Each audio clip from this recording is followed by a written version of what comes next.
خبره شوملس کی تعداد هروشي خود زړه یو چو داسې خبره چې د اوله سه کولنا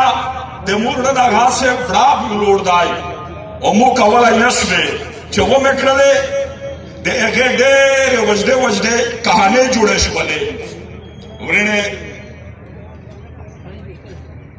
کازو دا وایي چې ناقیب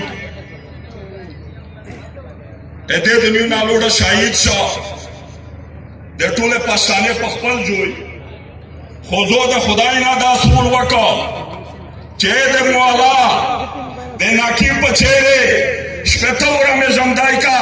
او د ناقیب په چیرې مې شپته ورا د دنیو نارک سات کا ورنه دا دنیو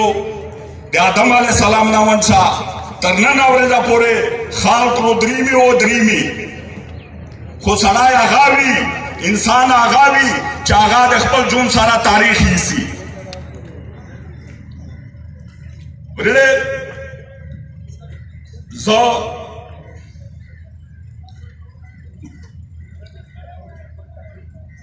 په یوه سوچ کښې روان وه ورنه په مو باندې یو آواز وشو وی چې چېرته درېږې مور ته وویل چې په مخه روان یم روته د ژوند پاته نه لګي هغه روته وویلی چې زه خو نقیب خبرې کا